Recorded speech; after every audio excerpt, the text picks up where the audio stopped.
Hey ladies and gentlemen, welcome back to the channel. As always, it is Nick here, back with the daily crypto news and analysis, and today we're going to be talking about the entire crypto market, so sit back, relax, and before I fully jump on into this video, I do just want to ask guys to please leave a like on this video. It does help the channel grow immensely, and of course you guys already know I always do greatly appreciate that. But nonetheless, I hope everybody's having a great Friday wherever you guys are in this world. Don't know if it is night or day, but I hope everyone is having a great day or a great night. Today, I do want to address a few things as the sentiment around the market is a little bit kind of diversified. I mean, honestly, we've been seeing a lot of some large influencers, and I say influencers in quotation marks because I always hate that term, but we've been seeing a lot of personalities within the space, basically saying that we're in a bear market. I've been seeing it a lot lately, and we're going to actually address that and, talk about it. Obviously, I'm sure that you've probably all are aware of by now. The idea that I have around this market is that we are still in a bull market. We're going to be addressing why. So on the 24-hour span, we are seeing some altcoins jumping out a little bit. We do see, 9.53%, 8.81%, even 7%. I mean, for the most part, a lot of altcoins are green. XRP definitely being one of them. XLM falling a little bit behind. We are seeing, a few legacy gems kind of moving a little bit. Litecoin, even Dash, EOS. A lot of these are those legacy gems that I have been mentioning, multiple times. Now, when we look at a lot of this market and we talk about the structure, I'm really kind of looking at the fear and greed index. Yesterday, I made a tweet and I basically asked, hey, do you guys think that we are in a bull or bear market? And out of over 1,000 individuals that voted on that, it was 50-50 almost. Obviously the bull won, but when we talk about that, it was a very close one. I think that there's a lot of uncertainty around the market right now. For an example, extreme fear is printing us the picture. This is an extremely fearful market right now, but honestly, it's just how you perceive the charts. It's how you perceive the price action. I have been watching Bitcoin. I have been watching a lot of things. You guys are probably all aware that I have been watching Bitcoin very closely. Honestly, this chart looks very good. When we look at this, it looks like the same structure that we have built off of those, higher lows almost every single time that we've made them. Here is, again, January. This was the lowest point so far. Sort of nice, jump up, sideways momentum, followed by a nice upswing. Again, here's a higher low, major wick down, followed by some sideways momentum, upswing. Same kind of goes for right now. Honestly, our wicks weren't, too deep here, but we did see, already that original deep wick slightly. If we do see another one, it most likely will be back down to test this, 38K zone, which is that fib level going back to around 38.3K at the 236. This is also that major demand zone going back as far as August. If we tested that, I wouldn't be too surprised, and it's enough to kind of show a similar wick to this to have that higher low being put in place. I would not be surprised by that. Now, obviously, I have been watching this closely. When we take a look at this and we look at the overall structure being built, I would say that we are closing the gap in on the next major move here. But there's a few factors that I have been watching. Although Bitcoin looks very good, and honestly, even on the macro view on the weekly, right? Here's where you see that bearish picture being printed on the weekly. This does look pretty rough. You guys do see the resistance being that 10-day EMA every single time that we have broken out of that 10-day EMA. We have seen some major price surges, aka going back to the summertime, price surge all the way to September. We even look at the recent jump out, right? This was March. We had that nice jump out of the 10-day EMA, causing us to hit that resistance zone, same resistance zone as the September timeframe, by the way, which I really quickly want to address something. So why do I believe that we are in a very similar structure to September, and why do I think that Bitcoin's about to go off? Well, first off, I think that we're going to see a little bit of a slight wick, most likely a higher low put in place somewhere within this 41K zone. Reason why, by the way, real quick, I just want to show you guys something. So that 41K zone would most likely be this 41 point almost 5K zone off of the 236. So slight wick above, similar structure to the September sort of moves. We'll have that nice little wick somewhere within that range. Reason why I think that we're in that same structure going back to September is because the picture is being printed very similar. Overall we still have, sorry, that's not on the bottom of that candle. Overall we still have that nice support zone being printed in here. It's a little bit lower than the September low, but you kind of see the same resistance zone being hit at around the same range as that candle, which is again that 48K zone. Now a second retest of that would be very, very crucial because if we do get a second retest of that, it will most likely have that breakout event, causing that nice surge that we've seen back in October, which led us to the November highs. This is where I do foresee, alt season really happening. And we've seen similar structures to this happen in the past, right? I know that when we go back to 2017, 2018, it looks a little bit different because we're only seeing the, spike in price to the all-time highs. But during this time, we've seen pullbacks. We've seen, higher lows being put in place. I mean, technically speaking, here's that major low from, the April time frame, followed by a nice little higher low in July, followed by a higher low in September, followed by even a higher low in November before we went off, right? Now, obviously, this time is a little bit slightly different in terms of the chart view, however you want to look at it. Because, right now when we look at things, where's that wave 5? We actually don't have that wave 5. You could technically say that here's our, first low, followed by our second low. Our third low would actually be somewhere up here in the 50Ks, followed by our last major move up, which will take us to, roughly around almost 100K plus. Now, I know a lot of people have been saying there's no way Bitcoin's going to 100K plus. Well, everyone's been calling for 26K and even lower, but, from the overall perspective, I think that, institutional investors are going to move in and buy the heck out of the Bitcoin dip if we do see that Bitcoin dip to keep it up. So, honestly, I don't see us even, dropping that low either. I think that we're almost in this sort of move where the market's kind of just trading sideways, waiting for that next major impulse. And we will get there. It's just going to be a little bit of a sideways momentum until we do see a major, deciding factor in terms of the dollar. So economics still look pretty good on Bitcoin. Economics still look pretty good on stocks. I know that these don't look too good right now, but this is because of the dollar. I think a lot of individuals are kind of concerned about the dollar.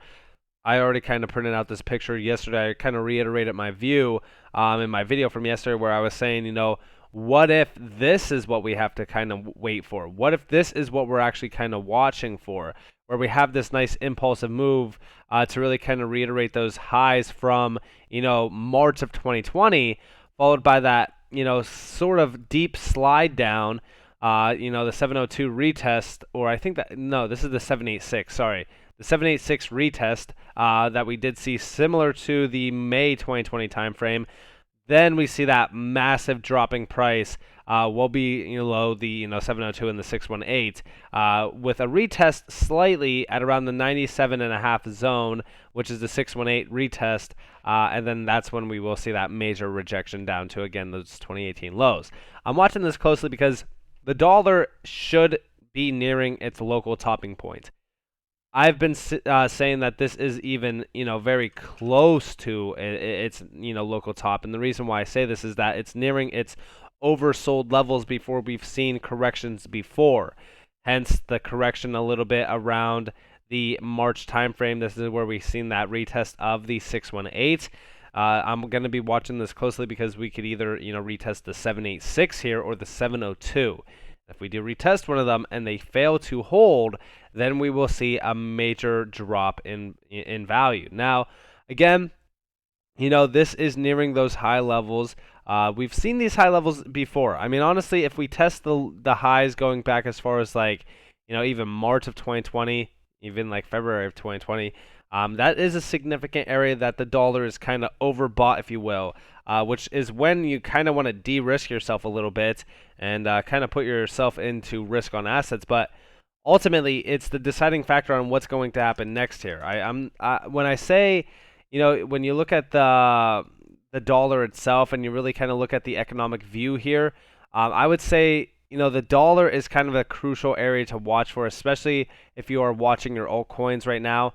But ultimately, again, the structure here on the dollar is it's in overbought areas. It's going to get to the point where this tops out somewhere within this range. If we do break above 103, that's when we kind of get a little bit concerned, especially since that is the level that we haven't been at since going back to like 2017 of January, which is still the level that we could top out around. And that would actually kind of bring in a massive fear level for the market. But still, you guys do see that crashing point that we've seen again during that time where it led to a massive bull run on stocks and crypto. Now, with all this in mind, let's talk about some altcoins. So, yesterday I talked to you guys about XRP breaking out. It was basically before I went to sleep, but this kind of gave us a little bit of an insight on some altcoins. So this found that major support level, and it really kind of started to break out a little bit. Obviously, volume looks pretty good on the daily, but the issue here is resistance. And the problem here is the resistance level that's actually hitting. So this is actually hitting the resistance at the 20-day EMA. The last time that we've hit this resistance was around that dropping point in April. Anytime beforehand, we've seen, again, trying to break out. Going back to January is actually a pretty crucial time to watch this. We tried to break out, reject it fully off of it, and it caused a major drop in price. I mean, we came down to test about like 55 cents, for an example. So when we look at the zone that we're at now, I would say, don't get too excited on XRP. Don't get FOMO-ish right now. Just prepare yourselves because, as you guys do see, we are at clear resistance here. A lot of these altcoins are still betting on Bitcoin. We are still waiting for the leading racehorse to actually, show us a lot of strength. I will say this, though. The Bitcoin price chart for XRP is very bullish. If we could sustain this move and continue on this nice upward trend, that will be a major bullish factor around XRP. But a lot of other altcoins are also following. XLM is one that I've told you guys to watch closely as it does follow its big brother XRP. And right now, this did also have that similar structure where it found that support, and now it's kind of breaking up. But you do see, again, this hitting some resistance. The resistance level is still at around, roughly that 20-day EMA, very similar to XRP.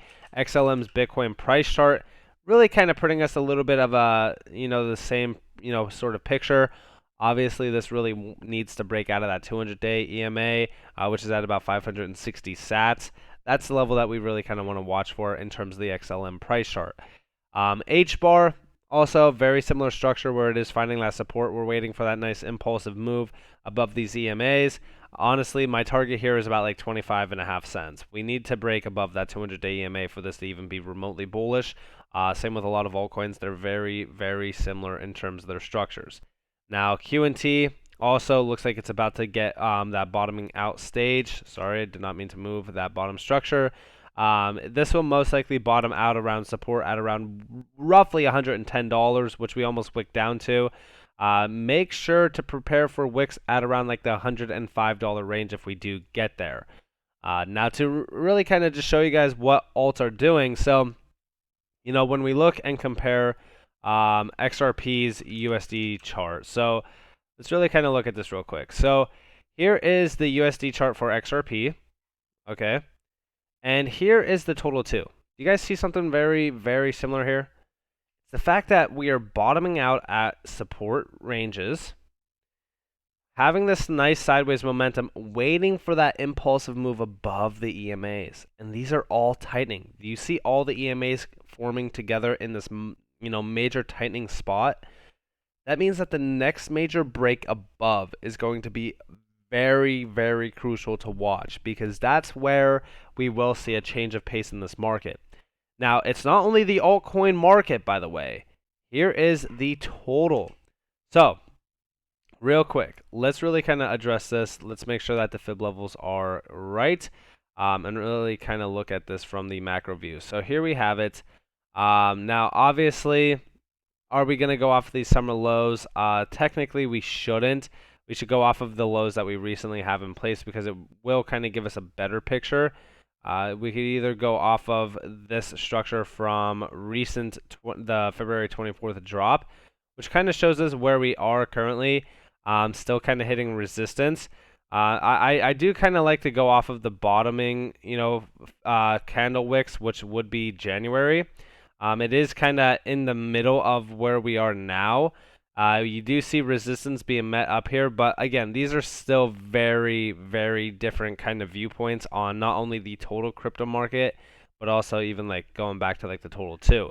Now, I did recently have the full economic view on this going all the way back to like March of 2020, so I could kind of show you guys that real quick as well.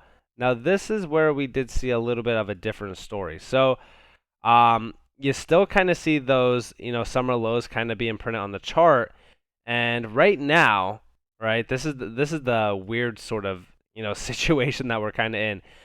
You see the resistance being a little bit, better printed on the chart, which is still at around the 702, that almost $15 trillion level. We really need to break out of that in order for any upside potential to really kind of be met. You also see the resistance at around this range here on this fib level, which is, guess what, the 618, at about $1.9 trillion. So we really need to have a nice clear break, I would say roughly around like the almost $0.5 trillion level, because again, the next major resistance after this resistance point that we break out of was also a resistance point that we got met with back in December, which led to this massive downward trend that we're kind of trying to break out of. But again, the EMAs are tightening on this chart as well at around that same level. So when we take a quick look at the overall market here, we're kind of just shaking out retail by making them wait. And it is working. Extreme fear is here, right? So when we take a look at this view, I mean, honestly, the total 2 and the total look very strong. Looks like they are playing out in a very similar structure to, like, for example, the XRP price chart. The only concerning factors that I would say is the dollar, right? We're just waiting for this thing to kind of roll on its side and fall. But it's going to take some time. And I would say we have to watch this one very closely, because if we don't, and we're just kind of throwing our money to the wind, things will, take a massive leap of faith. I mean, do I think that we're still in a bull market? 100%. Do I think that things are going to be very, very good for us once this does start to drop? Yes. But do we know exactly how high this thing could go? Honestly, from here on out, let's go to the monthly candle real quick, and I only want to show you guys this once. So I have a few fib levels printed on the chart, and that is going off of our current structure. That's going off the March of 2020 to our bottoming point in January of 2021. So we have a few here. We have the highs, again, which is still around the same level of the January 2017. Then we have this 1618, which is also around this range going back to like the 2001 time frame. And then we have this like 618 up here at about like 125. If we go and test these highs back to 2002, that's going to be something that is going to be extremely, extremely, harmful for the markets. I don't think that we go that high. Because I've been seeing a few people saying, well, the dollar's going to be rallying for, the whole year. That is not true. Honestly, when we take a look at the dollar, like I said, this is either at or around its local top. I would say that when we take a look at this, the candle wick right now that is being printed on the chart is very, very bullish. It is, a stronger candle than the March of 2020 candle. So when we take a look at this, this is a sustainable move. It's not like it's going to drop over and die tomorrow. But I definitely do think that it will most likely be met with resistance at this topping point, or again at the high wicks at around like 103 to possibly even like 105.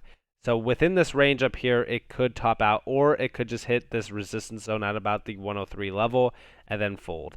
So we are watching that very closely. So with that being said, I hope that you guys enjoyed this video. If you guys did, definitely leave a like, subscribe, turn notifications on if you guys want more free content. You guys are more than welcome to follow me on Twitter and join the free Discord down in the description below. As always, up to you all. Have a beautiful day or beautiful night wherever you guys are in this beautiful world. This has been Nick. Peace out, guys.